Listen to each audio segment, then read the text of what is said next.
नमस्कार. श्रद्धा संस्कृतीमध्ये आपले स्वागत. भगवद्गीता पुढील 4 श्लोक.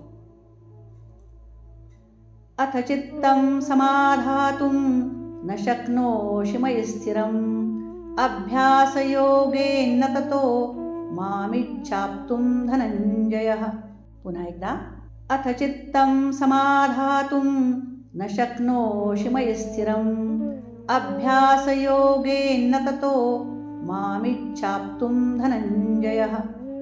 जर तू माझ्यात मन निश्चल ठेवायला समर्थ नसशील तर हे धनंजया म्हणजेच अर्जुना, अभ्यासरूप योगाने मला प्राप्त होण्याची इच्छा कर. श्लोक 10. अभ्यासेप्यसमर्थोऽसि मत्कर्म परमो भव मदर्थमपि कर्माणि कुर्वन् सिद्धिमवाप्स्यसि. पुन्हा एकदा. अभ्यासेप्यसमर्थोऽसि मत्कर्म परमो भव मदर्थमपि कर्माणि कुर्वन् सिद्धिमवाप्स्यसि.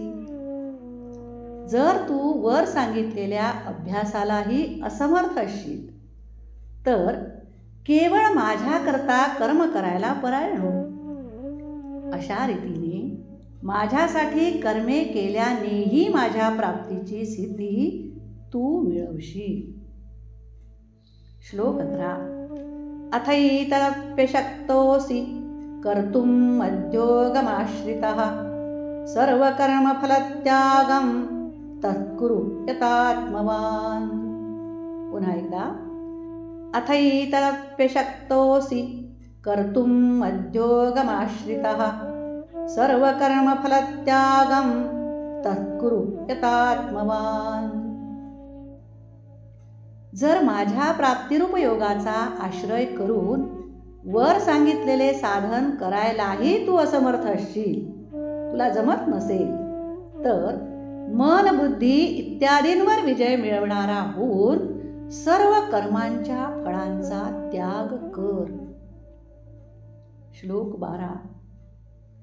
श्रेयो हि ज्ञानमभ्यासात् ज्ञानात् ध्यानं विशिष्यते ध्यानात् कर्मफलत्यागस्त्यागात् शान्तिरनन्तरम्.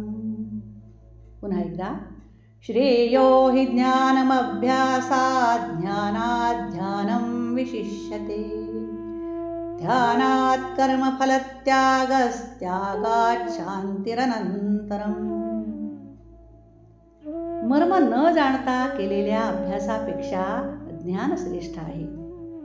ज्ञानापेक्षा मज परमेश्वराच्या स्वरूपाचे ध्यान श्रेष्ठ आहे आणि ध्यानापेक्षाही सर्व कर्मांच्या फळाचा त्याग श्रेष्ठ आहे, कारण त्यागाने ताबडतोब परमशांती मिळते.